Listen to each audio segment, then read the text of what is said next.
Olá, uma ótima tarde a você que está com a gente aqui na programação da TV Câmara Cubatão nessa sexta-feira, dia 14 de março.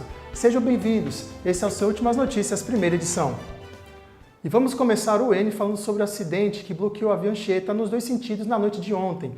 Um caminhão colidiu na passarela de pedestres que ficava no quilômetro 52, ali próximo do ponto final da Fabril. O Jefferson Santos está no local e conta pra gente como está a situação. Boa tarde, Jefferson. Lucas, boa tarde para você, boa tarde ao telespectador que acompanha Últimas Notícias, primeira edição. Eu estou aqui na via Anchieta, local onde o caminhão atingiu então essa passarela. As imagens realmente impressionam por aqui. A concessionária Ecovias, assim como a Polícia Rodoviária, liberou os dois sentidos da via Anchieta para poder normalizar então a descida dos veículos. E a reportagem completa logo mais à noite, dentro da nossa segunda edição, aqui na programação da TV Câmara Cubatão. Eu volto com você, Lucas. Agora há pouco, antes do meio-dia, o comandante do 1º Batalhão da Polícia Militar Rodoviária conversou com a imprensa. Vamos acompanhar um trecho. Sim, no primeiro momento que nós tivemos ciência do sinistro de trânsito, nós fizemos um posto de comando pautado na doutrina de sistema de controle de incidentes. Então nós instalamos no Centro de Controle Operacional da concessionária Ecovias um contingente em parceria entre o policiamento rodoviário e gestores da concessionária Intervias para que nós, Ecovias, para que nós começássemos com o planejamento operacional da crise. Quantas pessoas trabalharam nessa operação, tenente?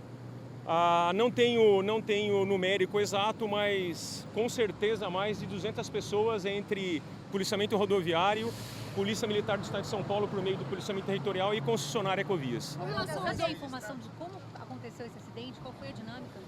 Sim, a dinâmica do acidente nós não temos ainda as causas que levaram, porém houve um choque com uma passarela e essa passarela veio cair sobre aí a rodovia Anchieta, interditando a pista norte e sul. Com relação às ocorrências, foram registradas ocorrências durante o período de congestionamento? Afinal de contas, as pessoas ficaram represadas no trânsito por quase 15 horas, né? Sim. A nossa preocupação, nós tínhamos várias frentes, né, uma ocorrência bastante complicada, então nós tínhamos não somente a questão de segurança viária, mas também a segurança pública envolvido. Nós sabíamos que nós tínhamos um grande congestionamento, principalmente de caminhões, em uma área com uma incidência criminal, então a nossa preocupação era além de desobstruir, para que a gente agilizasse esse fluxo de veículos e causássemos a fluidez viária, nós fizemos um planejamento integrado juntamente com o policiamento territorial da área para que nós fizéssemos um trabalho preventivo. Então nós não tivemos nenhuma ocorrência de roubo durante a noite e até agora. O que nós tivemos foi um desentendimento entre dois caminhoneiros, entre dois motoristas de caminhões e um deles foi esfaqueado ainda por motivo a ser apurado. Há uma estimativa até normalizada do trânsito? A gente tem ideia que a liberação do trânsito, se tudo correr conforme o planejado, até o meio da tarde a gente vai estar com a fluidez viária do sistema Anchieta Imigrantes normal. O motorista do caminhão responsável pela queda da passarela passou a sua versão sobre o acidente. Confira. No retrovisor? No retrovisor meu, certo? Certo. Aí eu parei ali em cima para conversar, para fazer um BO e não pagar. Eu não vou pagar retrovisor. Aí ele disse, pega aí pegou para tirar foto da minha habilitação, tirada dele. Quando eu olhei, ele disse para mim andando. Aí o senhor estava desembarcado do veículo? Graças a Deus. E que acidente, né? E que susto. Como a gente vai acompanhar com as imagens que o nosso repórter Jefferson Santos fez no local, a gente vê ali como está a situação, o viaduto, ali o caminhão, quase parecendo uma lata de sardinha, todo contorcido. De acordo com a Ecovias, a concessionária responsável pela via, a pista norte foi liberada a partir das 6h27 da manhã dessa sexta, ou seja, foram mais de 10 horas de interdição. E a pista teve a mão invertida para operar no sentido litoral e permitir a saída dos veículos presos no trânsito. A subida da serra só ocorre somente pela rodovia dos Imigrantes. Na soma da rodovia Anchieta e da rodovia Imigrantes, devido ao reflexo desse acidente, são mais de 40 quilômetros de congestionamento. Você acompanha a matéria completa na segunda edição do Últimas Notícias, logo mais às 6h15. O plenário da Câmara Municipal recebeu ontem a sessão solene em comemoração ao Dia Internacional da Mulher. A cerimônia, além das homenagens, foi marcada pela emoção. Foi realizada no plenário da Câmara Municipal de Cubatão uma sessão solene em comemoração ao Dia Internacional da Mulher. A oradora oficial da solenidade foi a educadora Marli Lima Silva. Sim, realmente eu fiquei muito emocionada, primeiro por essa homenagem. É a segunda homenagem que a casa faz, né?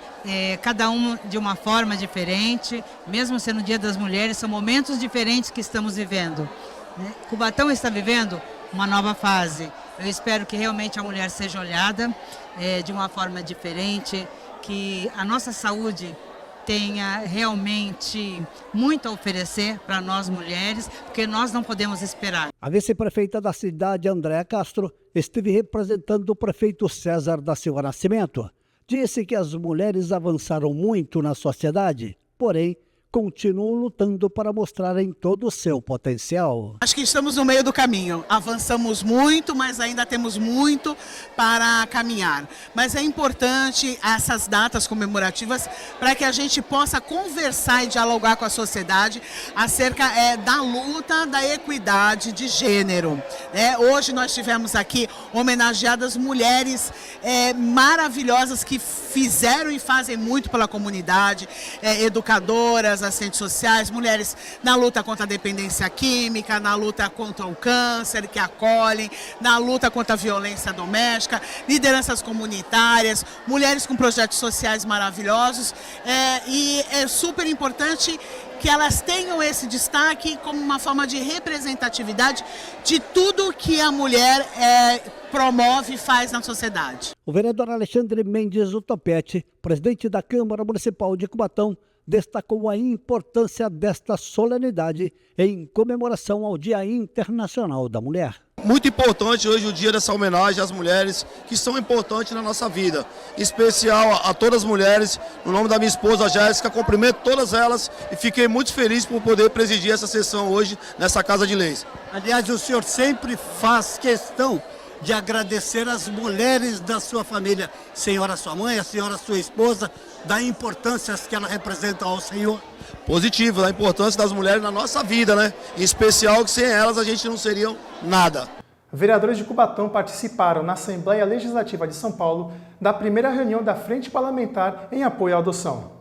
O plenário José Bonifácio, localizado no Palácio 9 de Julho, sede da Assembleia Legislativa do Estado de São Paulo, recebeu a primeira reunião de 2025 da Frente Parlamentar em apoio à adoção, que teve como tema a importância do grupo de apoio na prevenção da devolução. Instituída em 2023, a Frente Parlamentar tem como objetivo debater o papel dos grupos de apoio na adoção e assim consolidar o vínculo entre as famílias e as crianças adotadas, reduzindo assim as taxas de devolução. Segundo o Conselho Nacional de Justiça, o CNJ, a cada 10 adoções, 9 são desfeitas.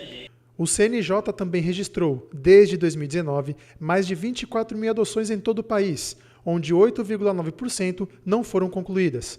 Por isso, os grupos de apoio se tornam essenciais no processo de adoção, preparando as famílias para receber as crianças e jovens, como explica a presidente da Associação dos Grupos de Apoio à Adoção do Estado de São Paulo, Jéssica Florencio.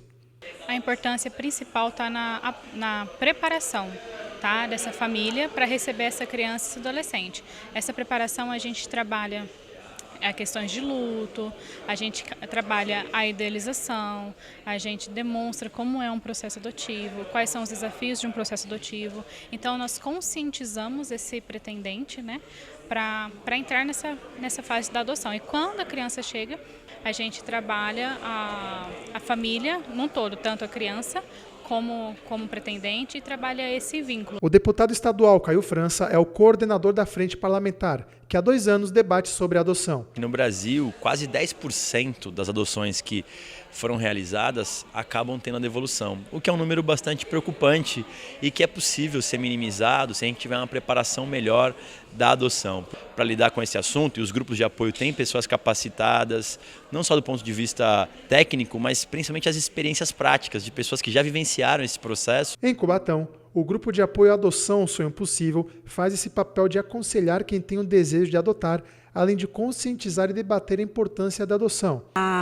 O nosso grupo ele tem por objetivo, ele está orientando os pretendentes à adoção, as famílias que já adotaram, porque durante esse caminho sempre vai ter algumas dificuldades, dependendo da idade da criança, entendeu? Eles vão ter dificuldades também com relação à documentação, a trâmites legais, e isso tudo o grupo ele veio para poder estar auxiliando tanto os pretendentes como os que já adotaram. Cubatão conta com 2 leis que tratam sobre o incentivo à adoção. A Lei 4.033, de 10 de setembro de 2019, que institui no calendário oficial do município a Semana de Incentivo à Adoção, e a Lei 4.267, que dispõe sobre a fixação de placas informativas nas unidades públicas e privadas de saúde da cidade sobre a adoção do nascituro. Ambas são de autoria do ex-vereador Rodrigo Alemão. Os vereadores Marcinho e Guilherme do Salão participaram da reunião e destacaram a importância de debater o assunto no âmbito municipal para derrubar os preconceitos sobre o tema. A gente ainda vê um tabu na sociedade em relação a esse assunto, né? Crianças aí na fila, né, aguardando uma adoção, e aí também tem a fator idade também que entra muito nesse assunto, né? A gente tem que dialogar sim na cidade, né? Trazer isso aqui a nível estadual é muito importante. E aí uma fala aí do deputado Caio França, né, de estar trazendo esse assunto à tona, se faz importante. E aí é por isso que a gente vem e faz questão de vir participar aqui, né, dessa frente parlamentar. A gente sabe da importância e desde já parabenizar o deputado Caio França por essa frente, quando se trata da criança em família, né? Precisamos defender a criança e precisamos defender também a instituição família. E a importância de fazer todo este movimento para que nós possamos ter a consciência que os municípios, o Estado, o governo federal precisa trabalhar nesse incentivo. Você que deixou de votar nas 3 últimas eleições, fique atento. A sua situação com a Justiça Eleitoral está irregular. E isso acarretará no cancelamento do seu título eleitoral. O prazo para regularizar a sua situação perante a Justiça Eleitoral vai até o dia 19 de maio. Em Cubatão, mais de 2.000 pessoas estão com a sua situação irregular. Então, se você é uma dessas pessoas, vai até o cartório da nossa cidade, que fica na Rua Bahia, número 67, lá na Vila Paulista, para saber se você está irregular e para você também ficar em dia com a Justiça Eleitoral. E olha que interessante, uma pesquisa da Fundação Oswaldo Cruz relaciona o programa Bolsa Família ao menor risco de internação por uso de substâncias psicoativas. O estudo também mostra a diminuição do uso de bebidas alcoólicas por pessoas que recebem o programa do governo federal. De acordo com pesquisas da Fundação Oswaldo Cruz, vinculada ao Ministério da Saúde, beneficiários do programa Bolsa Família têm 17% menos chances de internações relacionadas ao uso de substâncias psicoativas e 26% relacionadas a bebidas alcoólicas. Segundo o estudo, a incerteza financeira é considerada um dos fatores mais agravantes para o uso dessas substâncias. Ainda, segundo a pesquisa, a redução dos riscos de internação está diretamente ligado ao alívio do estresse financeiro, ao acesso a serviços de saúde e à educação. A principal conclusão é de que o acesso à renda reduz parte das preocupações cotidianas que podem levar a um agravante de problemas relacionados à saúde mental. O estudo mediu o nível de privação material dos brasileiros e chegou à conclusão que o impacto do Bolsa Família era positivo, excepcionalmente nas pessoas com maior nível de privação. O risco de internação chegou a ser 41% menor em pessoas mais vulneráveis que recebem o programa de transferência de renda. Para chegar a essa conclusão, foram usadas fontes do Cadastro Único e do Sistema de Informações Hospitalares, que cruzaram os dados com mais de 35 milhões de brasileiros durante 7 anos. Todas essas informações podem ajudar a aprimorar projetos como o Bolsa Família, no sentido de acelerar o cumprimento dos Objetivos de Desenvolvimento Sustentável, incluindo a erradicação da pobreza. O mês de março marca um período triste que vivemos em nossas vidas, né? A pandemia da Covid-19. Foi lá em março de 2020 que a OMS, a Organização Mundial da Saúde, declarou a pandemia da doença, que nos deixou trancados em casa, com medos e vivendo diversos lutos. Esse mês de março foi marcado por muita tristeza que jamais esqueceremos. Em 2020, a Organização Mundial da Saúde, OMS, informou sobre a Covid-19 e declarou: estamos passando por uma pandemia no Brasil. A Covid-19 é uma doença causada por um coronavírus que afetou mundialmente de uma forma assustadora, mudando a rotina de todos. A crise mundial sobrecarregou os sistemas de saúde, afetando a economia e o comportamento social. Todos os meios de comunicações passaram a noticiar sobre a Covid-19 e também informando sobre os números de mortes no nosso país. Passamos a ter hábitos completamente diferentes. Uso de máscaras, sem qualquer tipo de comemoração, mudanças no nosso convívio social completamente.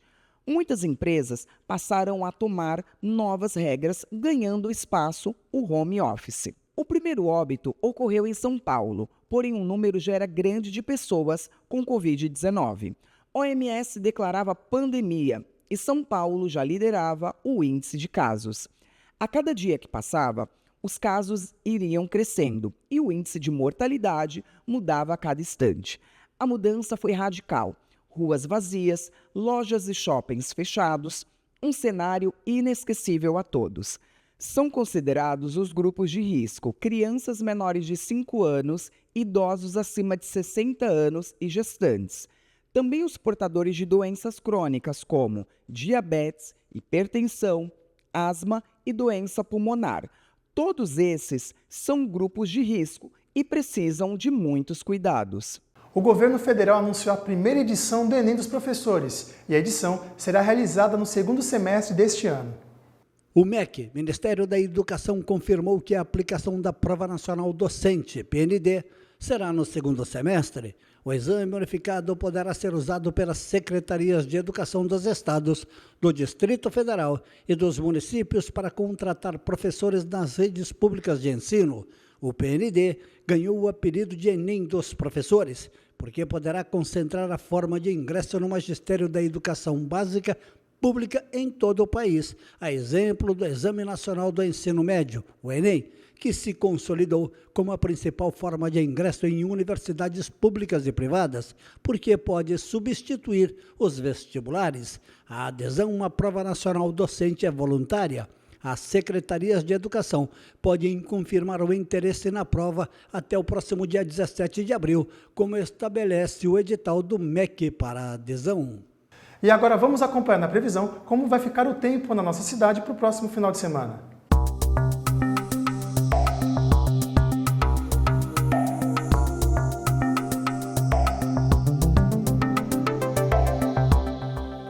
O sábado amanhece com sol e algumas nuvens surgindo no decorrer do dia. A previsão de chuva passageira à tarde e à noite. As temperaturas marcam mínima de 22 e máxima de 27 graus. Venta leve durante todo o dia e a umidade relativa do ar tem variação entre 76% e 98%. O domingo será de sol entre nuvens pela manhã, com probabilidade de garoa ainda neste período. À tarde e à noite a previsão é de chuva. Os termômetros marcam mínima de 23 e máxima de 26 graus. Os ventos são fracos durante todo o dia e a umidade relativa do ar fica entre 86% e 99%.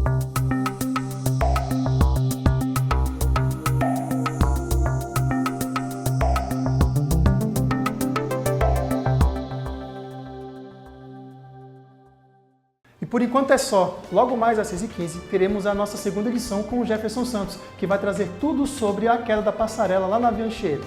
Que você tenha uma ótima sexta-feira. Tchau!